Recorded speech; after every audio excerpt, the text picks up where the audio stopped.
d'être venus massivement. Je sais que vous savez pourquoi aujourd'hui vous êtes là, n'est-ce pas? Ah bon? Voilà, aujourd'hui on est avec l'association Eve. Vous avez déjà entendu parler de cette association. Alors je vais faire une petite description.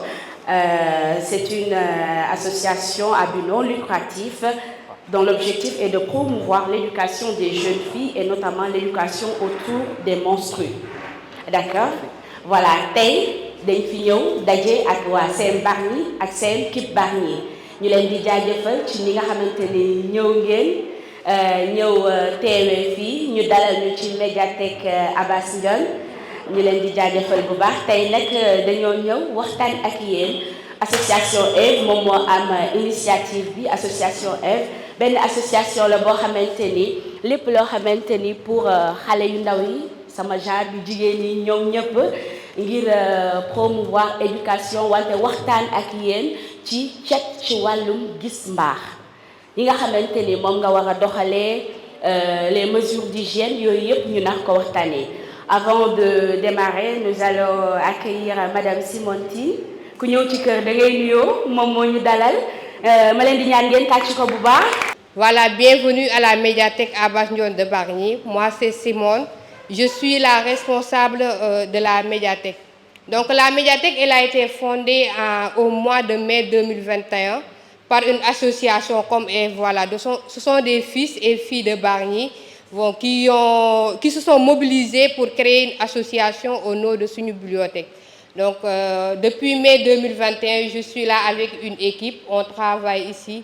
On travaille aussi pour l'avenir de Bargny et aussi on travaille en collaboration avec toutes les structures qui sont au niveau de Bargny.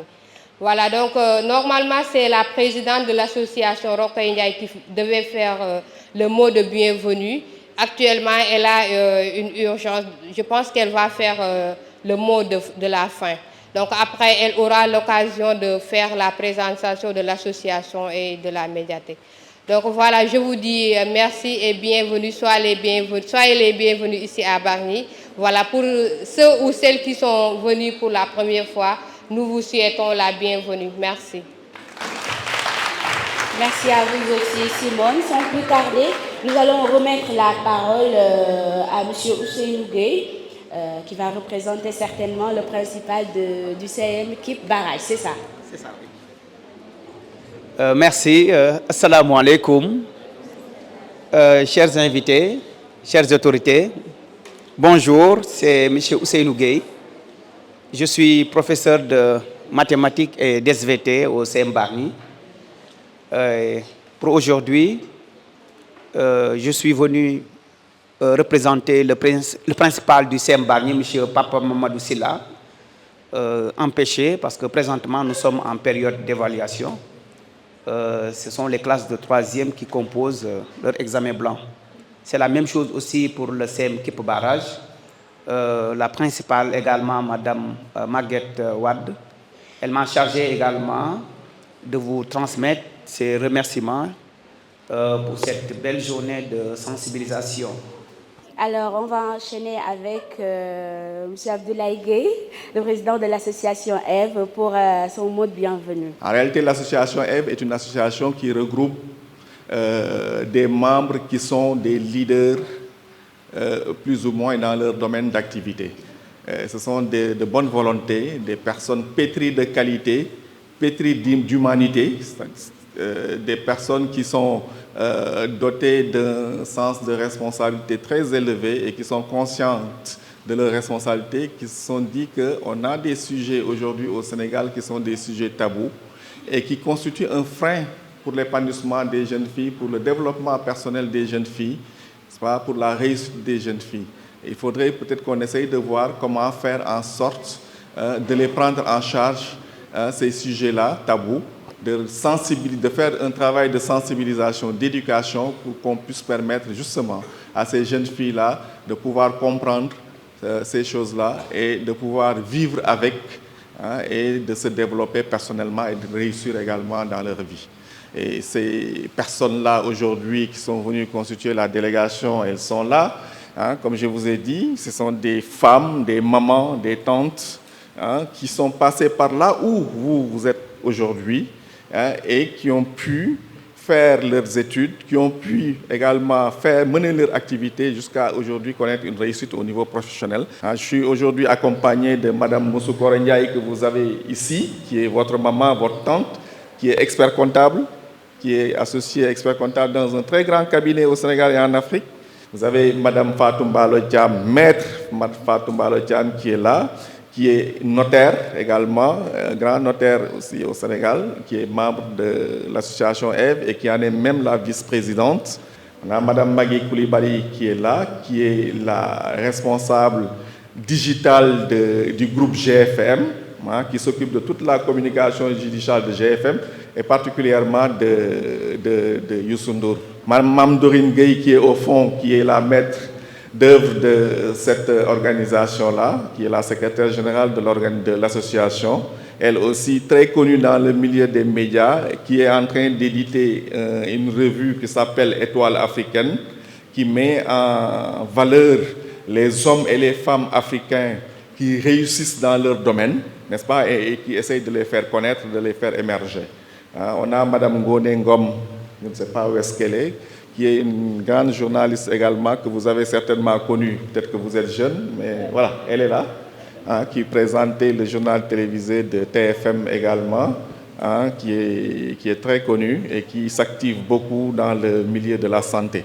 lii nag moo waral waxtaan bi tey déjà maa ngi ko génne rek nga gis am ñu commencé di nëbbatu seen col yi di sëgg vraiment lii la ñu bëgg yéen ñëpp mu bañ a nekk tabou ngeen di koy waxtaane parce que c'est un phénomène naturel après les spécialistes ñoom dinañ leen expliquer ku ko ci am war nga mën a taxaw wax ni dañ ko am seen parents yi préparé leen itam wan leen ni lii dafa bokk ci jigéen ngeen di bañ ku ci am biir buy metti loolu tamit ça fait partie des objectifs de l'association jéem a xeex ak lépp loo xamante ni day tax jigéen ñi bu leen dalee duñu dem école wala benn mal-être bi nga xamante ni dañ koy sentir ñu arrêté ko. Voilà, di ngeen am ay serviettes hygiéniques, un bracelet de l'association et il y aura un stylo et un petit bloc-notes comme ça la date des dernières règles xam naa loolu dinañ leen ko expliquer jigéen bu ci nekk saa bu gisee mbaax wax na ko gën mën a marqué fenn parce que ku ci feebar boo demee ci gynécologue wala fu mu mënti doon dañ lay laaj kañ nga gëj a gis sa règle c'est ça. Voilà, maintenant il y a Madame Sarr qui vient de nous rejoindre, c'est elle la représentante du CM Kip Barrage. Un mot de bienvenue, Madame Sarr. Bonjour à tous. Vraiment, je salue tout le monde et je suis heureuse aussi de participer à ce panel. J'espère que tout va se dérouler comme on le souhaite. Et voilà, merci.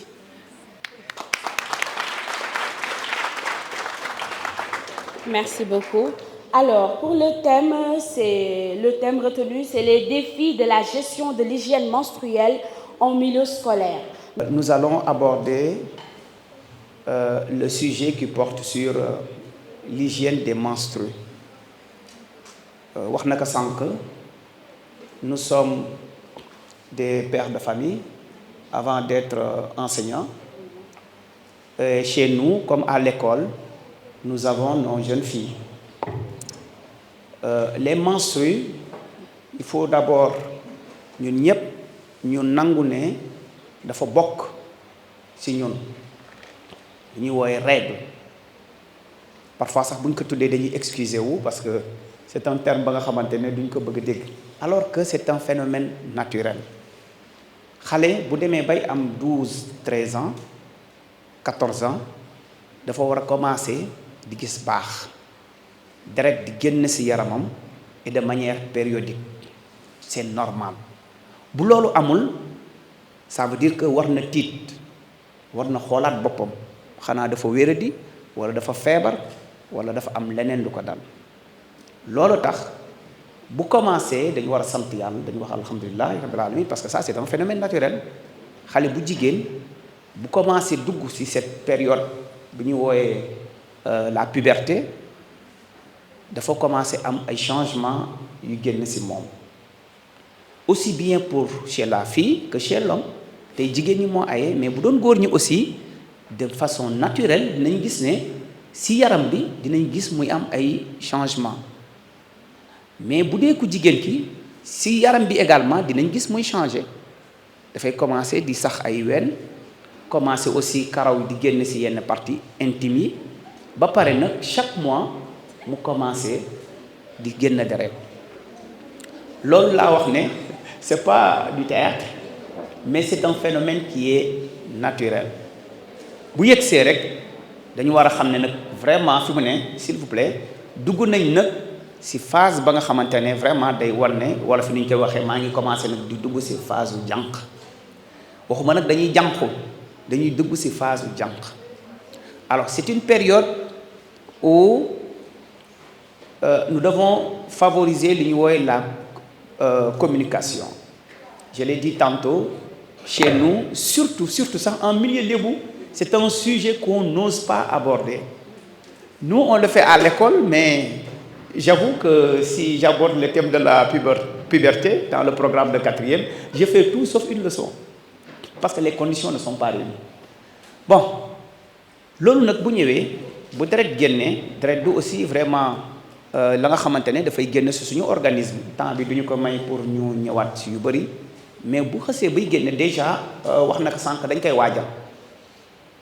koy waajal ba bu deret bi ñëw am na matériel ba nga xamante ne dama koy soxla lu mel ni les serviettes hygiéniques ak yeneen matuwaay yi nga xamante ne moom xale bu jigéen bi daf ko war a préparer serviette boobu nag dafa am solo parce que mooy tampon bi nga xamante ne foofu nga war a teg sa kanam bu ko defee deret bi buy génne du salir sa yére yi du aussi taxal fi nga nekkoon du it andi yeneen i dommages ci yow malheureusement tel n'est pas toujours le cas souvent c'est en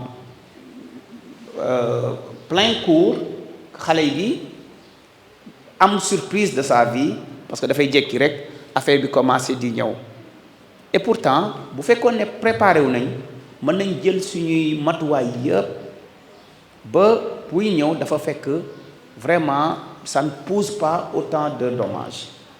waaye li ñuy waxtaanee tey dafa nekk loo xam ne penc mi ñu nekk dafa am boo gis-gis boo xam ne la ci am waaye gis-gis boobu ñii leen tax a jóg ma ànd ceeg ñoom mooy ngeen fexe bu ngeen teggale ko ana gis-gis boobu nga xam ne bàyyi leen monsieur Guèye man may wax ak yéen fii la ah bàyyi leen monsieur Guèye mu def liggéey donc gis-gis bi nga xam ne penc mi moom la ci am moom lañ bëgg ngeen taqali ko maa ngi seetlu sànq bi monsieur Guèye commencé wax am na ñu bari ñu ngi commencé ree ñii commencé dumoyu ñii commencé sëgg maanaam ku leen xool yéen ci seen bopp déjà da ngeen mel ni da ngeen am kersa ci ñu tudd loolu nga xam ne moom la ñuy wooyee mbaax boo gisee ñu koy wooyee mbaax nag bu ngeen ko seetloo sax léegi dem nañ boo dañ naan boo ci tollee ñu naan dem na Casamance dafa dem nangam waaye boo jàngat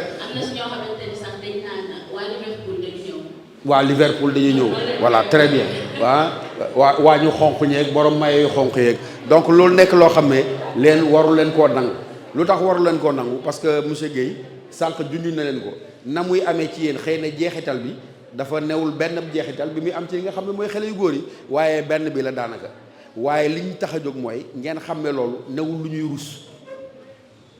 ñuy rus lu tax newul lu ñuy rus parce que dañ koo mooñaale ki nga xam ne moom mooy doomi aadama mooñaale ko ki nga xam ne moom moo di jigéen loolu bu newul ci yow dootoo nekk jigéen waaye ci misaal ni ma koy faral di waxee da ngeen di fàtt ne yàlla ci boppam lépp loo xam ne da koy indi muy doon luy gane ci àdduna mais dafa am fu mu koy jaarale mais samay doom ak samay sët yéen xool leen xam ngeen ne buy taw est-ce que day jékki-jékki rek ngeen gis asamaan si ndox mi di tuuru buy taw nu muy def daf koy waajal nu mu koy waajal dafay xiin gannaaw ba mu xiinee li nga xam ne ndox ñëw est-ce que taw boobu bu wàccul ci suuf si di nga ci mën a béy est-ce que buñ béyul dinañ mën a dundee kon nag ngeen jàpp ne lii ngeen nekkee mooy li may wol ne yàlla misaal la won ne ci jigéen la dénk li nga xam ne kuy gane si àdduna fa ngay jaaree waaye ci la tënk lépp li nga xam ne noonu la àdduna di doxe kon nag loolu ngeen di génte mu ngi mel ni ab póot boo xam ne yàlla moo koy def ndaxte póot moomu bu génnul salte yooyu bu génnul ci yéen leneen lu raar du fi mën a kon nag yéenay taaru àdduna. ki nga xam nag mooy taaru àdduna ki nga xam ne yàlla moom la dénk lépp loo xam ne la war a gane suuf mu war a jaare ci moom yàlla daf koy waajal nam koy waajalee mooy fomp la ba nga set fomp la ba nga rafet ba nga taaroo ba set ba xeeñ lu neex wax dëgg yàlla nga mën a meññ li nga xam ne moom mooy gànneexu àdduna. kon nag kenn sëggati naan man damaa gis mbaax bu kenn dawati l'école naan dañ maa yër mu am lu xonq loo xam ne taas na ci sama yére kon kay bu ma yeboo naa génn école bu ma yeboo naa xaru ji lii ma mën a dale bu ngeen defee loolu yéen a ngi ci njuumte ndaxte loolu di yéen moo nekkoon seen yaay mooy nekkoon seen maam moo nekkoon ñëpp maanaam yàlla xam nga lu mu jublu ci loolu daf leen di waajal. xam nga lu mu leen di waajal ngeen génne lépp li nga xam ne mooy salte lépp li nga xam ne moo bokkul ci yéen gannaaw ba mu ko génnee nag waajal na leen jekk ngeen rafet ngeen taaru ngeen mu gane si leen ak noo xam ne yéen a mën a dëkkal yéen ay àdduna xaw ma ndax yéen a ngi xam fi may waxee comme yéen a ngi xam xamul leen fi may waxee xam ngeen fi may waxee samay doom dama ne déglu leen ma baax xam nga yàlla mu ngi bind lépp ci taar du noonu mu ngi bind lépp ci jekk waaye kii nga xam ne moom la di yàlla dénk si la nga xam ne fa lay jaareel lu muy mënti sàkk moom béykat bi bu jiyee gerte pepp ba nga xam ne mooy jur penc ma naat wala tool ba naat dafa war a nekk tool bu baax est-ce que ay pepp yu gerte yu bënn yu am sax su ma ko jiyee dinaa mën a am gerte gu sax duma ko mën a est-ce que mën naa am yaay ju jur ay doom yi set bu fekkee yaay ji boobu moom ci boppam setul xam nga mënta nekk kon nag lii nga xam ne moom moo di mbaax ñu koy wooyee mensurie wala ñu koy wooyee règle da ngeen di jàpp ne lii nga xam ne moo nekk seen biir te waru caa nekk salte dama ne yàlla moom moo leen di fóot dégg ngeen lool moo koy fóot ba mu set mu génn ci yéen kon nag buy ñëw gàttadu leen ko te xam ne ak gan boo xam ne la daf leen di gunge seen giiru dund bu ngeen gàttandoo gan googu lii nga xam ne saleté boobu moom moo génn ci yéen bu ko defee wax dëgg yàlla ci ngeen di mën a mel ni nga xam ne noonu ngeen war a mel waaye nekkul lu ngeen di tiit nekkul lu ngeen di ragal bu mu tax ngeen bàyyi école naan seen nañ ma gis mel na ni feeñ na daf maa rëcc loolu bu mu leen dal dégg ngeen kon nag jël leen matuwaay yi nga xam ne moom ngeen war a jël te li soxna Sali wax dafa baax maanaam keroog ba mu leen njëkkee dal da ngay jël ab bic ak feuille nga bind ko te xam ne beneen weer ci àpp boobu wala lu ko yées tuuti dina yegg siwaat kon nag nga jël matuwaay yi nga xam ne moom nga war a jël bu ko defee nga waajal ko waaye dama ne encore une fois jigéen yéen ay taaru àdduna jigéen yéen ci yàlla defaree la muy defar moo tax mu dénk loolu nga xam ne la ñuy wooyee mbaax gannaaw ba mu leen ko dénkee nag yéen a war a xam gan googu kañ lay yegg si bala moo yegg si ngeen waajal ko association bi boo gisee ñu tax a jóg lii ñu leen di jébbal daw lu leen dul ay jumtukaay yoo xam ne di ngeen ko mën a waajalee xéewal googu nga xam ne moom moo leen def bu nekk kon nag newul lu ñuy rus newul loo xam ne kersa la ñuy jural newul loo xam ne dafa mel ni bokkuñ ci àdduna bi déedéet jàpp leen ne loolu mooy li nga xam ne mooy mandarga jigéen te dama ne gannaaw mandarga jigéen mooy yoon wi nga xam ne fa la yàlla jaarale pour lépp lu jekk lépp lu juddu lépp lu taaru mu daal leen koy defal. est-ce que xam ngeen tey Sénégal à peu près ñaata jigéen ñooy gis règle par mois approximativement 100 000 100 000 200 000 est-ce que xam ngeen ne tey on est plus de 4 millions de femmes qui voient leurs règles tous les mois donc xam ngeen ne du problème disons isolé c'est un problème naturel je dirais même pas que c'est un problème c'est un phénomène naturel tey ñun jigéen waratuñoo nangu ñu ñuy stigmatiser du ñu pointer du doigt parce que da ngaa gis sa règle surtout nag yéen jeunes filles yenn saa yi ngeen dugg classe seen tubéy takk seen sër takk seen jupe takk ngeen daw génn classe bi daw ñibbi pour lan il faut être fier de sa féminité c'est la première étape il faut être fier de sa féminité boo gisee règle rek xamal ne yow dugg nga ci étape boo xamante ni moo lay won ne tey tu es devenue une femme ma nettali leen benn anecdote ci sama bopp bi may gis règle j'avais quoi 13 ans 14 ans mais dama am mère bu tàng jër ci kër ga sama yaay du wax ci affaire wu sexualité boo waxee rek bej bi teg qu'est-ce que j'ai fait jour bi may gis règle maa ngi tëb élastique jékki-jékki bon ci kii bi nii ah Rama sa jupe takk na damaa tiit naa parce que nee na ah lii de su ma ko waxee sama yaay tey mu rey ma sama papa laa dem fekk grand place ndax sama papa moo xaw a kii tuuti quoi ma dem gis paa bi ma ne ko papa ah dama doon tëb élastique de mais maa ngi nàcc ma ne ma nàcc ma xool ma gis jipp bi takk daggal gis sa yaay parce que moom i tamit munu cee waxtaanee parce que justement tabu lañ ko jàppee munuñoo waxtaanee règle ci famille pour lan te pourtant c'est un phénomène naturel ma dem gis mère bi na ma xam nga lii lan la ma ne ko déedéet lii mooy mbaax à partir d'aujourd'hui góor boo ko xoolee rek biir nga góor boo koy xool di biir ah xelu xale laa yor su may dox ci mbedd bi ni laay def dootuma xoolal ci benn góor su ma nekkee classe samay prof sax bu ñuy wax maa ngi sëgg parce que damay ragal yu bari biir ba ca kër ga du ma xam ni mu koy expliquer donc gis ngeen règle dafa doon problème boo xamante ni dafa yàgg ci àdduna mais malheureusement ñun suñu société préparé wuñ ñu pour ñuy gis règle tey nee nañ leen règle ba kañ lay commencer après d'après vous à quel âge la ñuy commencer gis règle xaar ma génnewaat sama copain ñaata xaaral sama disquette bi laa bëgg mu wax ñëwal ban âge 12 ans. 12 ans très bien jàppal ku am beneen âge ku am beneen âge oui ñëwal 13 ans yaa ngi ci biir am sa tàngal jox leen ko tàngal bi ku am beneen âge affaire yi du tontine de affaire bi du tandus de da ngeen xam ñëw leen 14 ans yaa ngi ci biir sama poos gi léegi mu rës ay ñëwal ak ban âge ak kan ñeme leen micro bi ñeme leen ko tey maa ngi yéen a maase man 13 ans la am tey 11 ans yaa ngi ci biir ana tàngal ba sax xaar ma bari mu ngi ci sac bi alors il faut comprendre que règle yi dañuy naan la moyenne ça tourne autour de 13-16 ans donc am 13 ans 14 ans 15 ans 16 ans yaa ngi ci biir parfois nga gis ñoo xamante ni seen règle day yéex a ñëw ñu am ba 15 ans ñu commencé tiit man de sama morom yëpp gis nañ règle lu tax man gisuma damaa feebar donc jusqu'à l'âge de 16 ans jàppal na yaa ngi ci norme yi te tey njëkk ba 13 ans lañ daan gis règle mais léegi xale yi tey 9 ans ñu commencé am na ay xale yoo xamante ni 9 ans commencé nañ gis règle mais yow léegi bu ñu la préparé wu.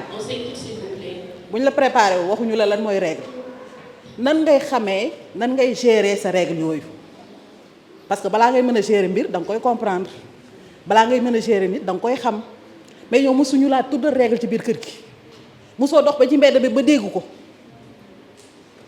donc c'est important tey li ñu dajale fii ñu mun ko waxtaane na lépp leer nag man santé laa nekk man lépp lay leer lépp day leer première chose mooy il faut ngeen xam défi yi nga xam ne moom lañ am tey par rapport ak règle yooyu premier défi bi mooy défi information nan la ñuy def ba yéen suñuy doom suñuy rakk ngeen mën a comprendre lan mooy règle mën a dund ak règle yooyu noonu ci société bi te du leen gàllankoor ci dara.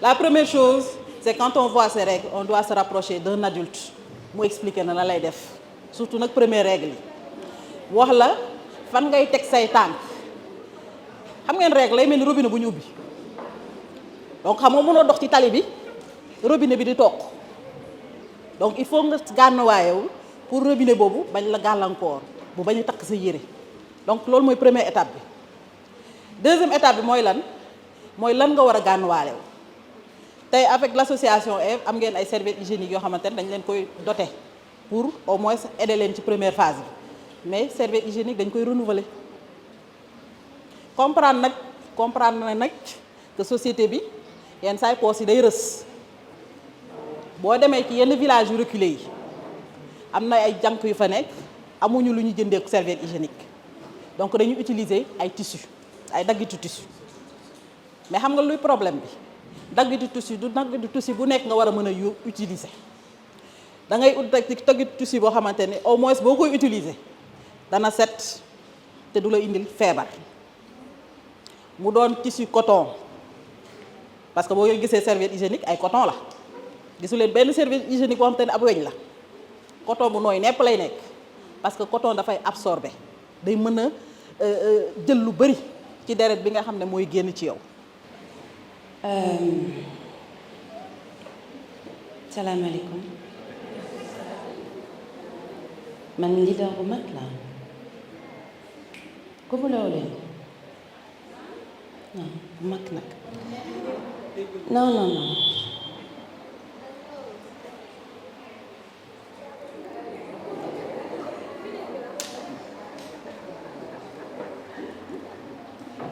gëmuloo leen leader bu mag la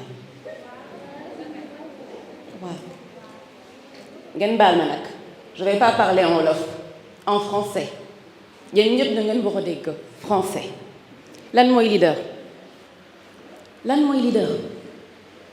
tout le monde debout vous toutes mesdames levez-vous vous toutes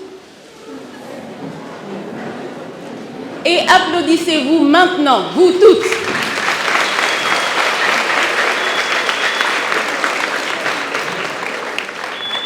C'est quoi une femme leader? C'est vous toutes. C'est vous toutes. Parce que vous auriez pu faire le choix de ne pas venir. Et ça commence par ça. Osez. Osez être là. Osez prendre votre place. Parce qu'on ne viendra pas vous la donner. Si vous restez comme ça, personne. Maintenant, si vous allez vers les autres aussi viendront vers vous. Le leadership, c'est quoi? C'est d'avoir une vision. C'est de croire profondément et sincèrement ce qu'on dit, ce qu'on pense et ce qu'on fait. Donc, si aujourd'hui vous avez la chance d'être ici, c'est que vous pouvez avoir un impact qui est beaucoup plus important que ce que vous pensez. Impacter quelqu'un, même si c'est une personne, c'est du leadership. Mais pour ça, vous devez oser. Oser être vous, oser être des femmes. Et quand on devient femme, on a ses menstruations tous les mois. Quand on devient femme, on a la chance de donner la vie à une autre femme ou à un autre jeune homme. C'est une chance. Aujourd'hui, on parle d'une société patriarcale. Mais dans la vérité, c'est nous les femmes, qui tenons cette société. À une seule condition, c'est qu'on accepte de prendre notre place.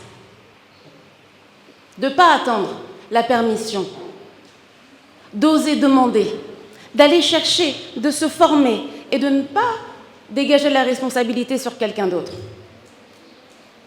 Si vous voulez quelque chose, vous devez aller le chercher.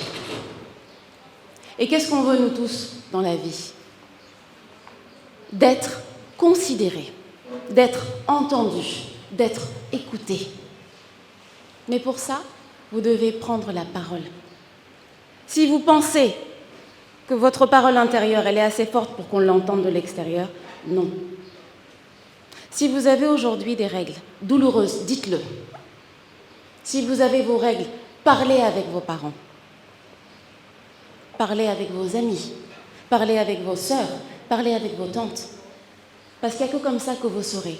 Le savoir, c'est ce qu'il y a de plus fort dans la vie. Tout ça, c'est pour vous dire quoi? Tout ce que vous apprenez, que ce soit à l'école, élémentaire, primaire, que ce soit au lycée ou même à l'université, personne, je dis bien personne, ne peut vous le reprendre. C'est beaucoup plus fort que de l'argent. C'est beaucoup plus fort qu'un réseau. C'est beaucoup plus fort que toutes les richesses du monde, c'est le savoir. N'hésitez jamais à aller apprendre et à partager.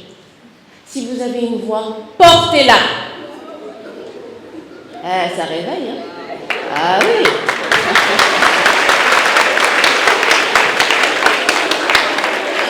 Ah, si je parle comme ça, et si je parle comme ça, c'est pas pareil. Ah oui. Mais c'est là où c'est important que vous sachiez que si vous ne parlez pas, personne ne vous écoutera. Et si vous parlez, il n'y a pas d'erreur. Pourquoi? Parce que ce que vous pensez et que vous dites, même si ce n'est pas la bonne réponse, on vous aidera à la corriger. Mais ne restez jamais avec une question sans réponse. Jamais. Que ce soit ici, que ce soit à l'école, que ce soit à la maison. Jamais ne laissez une question sans réponse. Pourquoi? Parce que c'est les autres qui vous la donneront et ça ne sera pas forcément la bonne. D'accord? Et Carmen, ça va nous permettre d'enchaîner La avec transition. les défis. Alors, il y a certainement des défis auxquels ces jeunes filles sont confrontées. Alors les défis que je pense que nous avons, nous les femmes, quand on veut devenir leader, c'est quoi? C'est la peur. On a peur du jugement. On a peur de ne pas être à notre place. On a peur de ne pas être assez. On a peur tout simplement d'être une femme. Parce que les stéréotypes disent quoi? Les grands leaders, ce sont les hommes, n'est-ce pas? Ceux qui inspirent le plus sont les hommes, n'est-ce pas? Ils ont plus de facilité parce que ce sont des hommes. Moi, j'ai envie de vous dire que c'est faux. Toute personne a la capacité d'inspirer, d'impacter son environnement. Dès l'instant où elle le pense ici.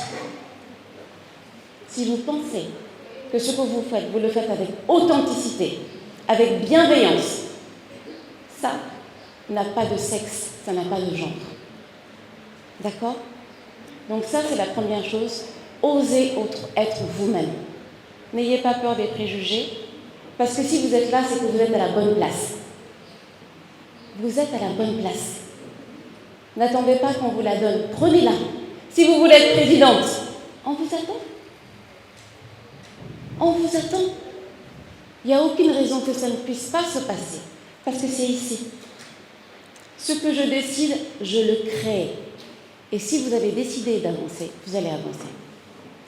Autre chose, quand on est une femme et qu'on veut être leader, mesdames, vous êtes certainement passées par là, on a tendance à démontrer plus.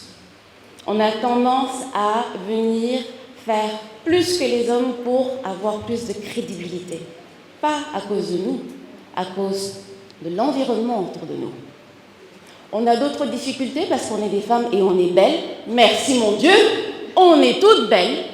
Et ça peut générer quelque chose d'autre chez les hommes qui vont vous voir différemment, qui vont tenter des approches pas très adaptées. Et ça, il va falloir le gérer.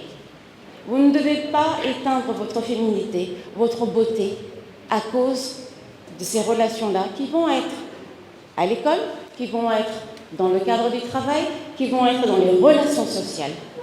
Il faut savoir gérer les relations hommes-femmes en se faisant respecter. Une femme, ça se respecte. Mais avant qu'on la respecte, elle se respecte elle-même, d'abord. Est-ce que ça a du sens, ce que je vous dis? Est-ce que vous allez oser ou pas? Je n'ai pas entendu. J'ai pas entendu. J'ai pas entendu. J'ai pas entendu. Merci. La présidente de la médiathèque, elle vient de nous rejoindre. Elle s'appelle Rokhaya Ndiaye. Merci de l'accueil, Rokhaya. Juste un mot de bienvenue. Merci beaucoup. Merci Ève. Je suis tellement émue, je suis très contente parce que bon, je connais Dorine très bien, je connais Abdoulaye. Et puis, je ne sais pas si Simone vous en a dit un peu sur la médiathèque, mais je suis contente de voir des personnes que je connais. Je ne savais pas que vous allez toutes être là. Cette médiathèque, elle représente beaucoup pour l'association Sunu Bibliothèque qui est à l'origine. J'étais la présidente jusqu'à il y a une semaine de l'association. On vient juste on fait de l'alternance dans l'association Sunu Bibliothèque. Je suis Manoa Bargnila. Sama yaay mi ngi nii sama yaay ak sama papa yëpp Bargny lañ juddoo te man aussi bi ma amee 10 ans dama ñëw dëkk Bargny sama kër maam Serigne Moussa Seck Baye Serigne Moussa Seck comme ni ñu koy waxee. J'ai vécu 10 ans à Bargny Bargny moo ma tax a jóg lu may def suba ba ngoon dama see xalaat Bargny parce que bu du wonte Bargny du ma yegg fu ma yegg tey.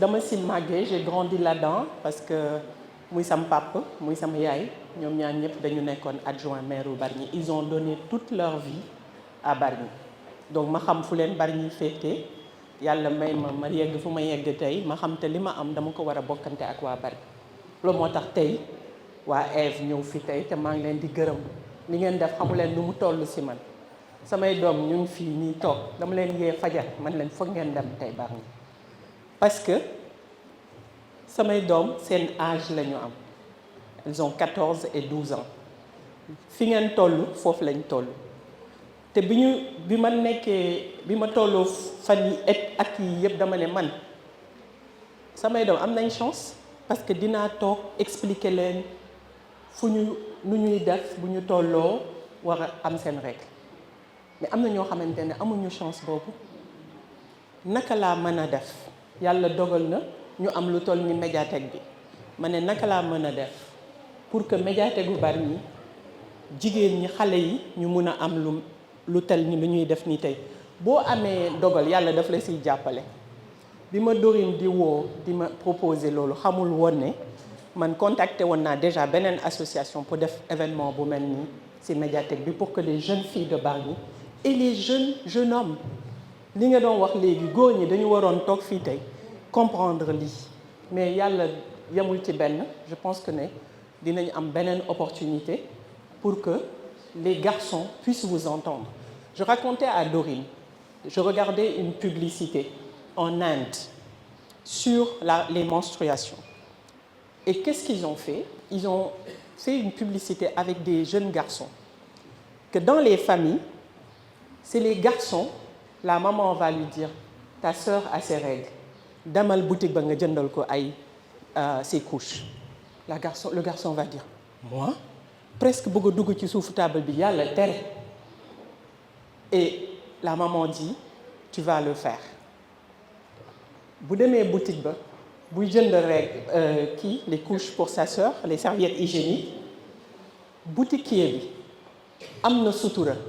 Yéen ñëpp bu fekkee ne mës ngeen dem ci boutique di jënd booy jënd serviette hygiénique dañ la koy laxasal ci papier dugalal la ko ci sac parce que xam nañ ne dafa war a am sutura. ku góor ki bu demee di jënd serviette xale yi boutiquier bi defal ko loolu moom parce que gàcce bi mu doon xalaat mooy mu war a doxantoo ak ay serviette ñu koy def di ko def ba léegi xale yu góor yi comprendre loolu comme ni nga doon wax ñoom dañuy jàppale seen mag seen rakk seen xarit yu jigéen donc yéen ñii comme tey jii nii am ngeen opportunité ñu leen di wax naka ngeen di def seen góor yi ngeen xam dañ leen di xool ci bët ngeen expliquer leen ne bu jigéen doon woon am règle adduna bi du am 8 milliards de personnes loolu moo tax adduna bi am ay nit d'accord donc li ngeen nekkee da ngeen ci am fulla ak fayda loolu mooy jigéen loolu la mais lu mu bëggoon wax rek mooy ne au-delà de ça que ne li tax Ève ñëw fii waxtaan ak yéen daf leen bëgg ngeen xam ne jigéen dafa am wàll ci tekkite réew tekkite mbooloo te ngeen xam ne yéen bu ngeen tekkiwul Bargny du tekki donc li ngeen di dem école seen waa école d'accord ngeen bàyyi une demi-journée ñëw toog fii pour seen tekkite la te seen tekkite yéen a ko yore kenn yorew ko ñun dañ leen di jàppale rek donc maa ngi gërëm Ève maa ngi gërëm Simone ak équipe bu médiathèque bi mais maa ngi leen di delloo njukkal yéen ñëpp Abdoulaye mënoon nga ne lii yëfu jigéen la duma ci dugg mais dañ ko jiite parce que xam nga ne jigéen ak góor ñoo war a jàppante pour àddina bi avancer lépp lu ñu mën ci wax ci jigéen walla ci góor ci humanité la bokk donc yéen jigéen nekkul opposé góor góor nekkul opposé jigéen ak góor lu ñuy def dañ ko war a boole parce que yàlla moo ñu boole mais ci dëgg donc loo moo tax Ève nekk fii boo nekkee ci tollu nekk jigéen da ngay nekk ku dëggu moo lay tax a avancer boo avancé wul Donc je suis très contente, maa ngi leen di gërëm. Je suis contente, maa ngi gërëm école yi autorisé lii parce que tamit c'est une discussion, ce sont des discussions sensibles. bu ma ko njëkkee commencé wax dañ ma ne defal attention du lu ñu mën a waxtaanee fépp. Mais je pense qu'il faut qu'on se dise la vérité et ça c'est la vérité dañuy waxante dëgg xale mooy nekk mag te bu ngeen nekkee xale lañ leen di wax dëgg ngeen nekk ay mag yu dëggoo. gaaw leen gaaw ma xool ana xale yi est-ce que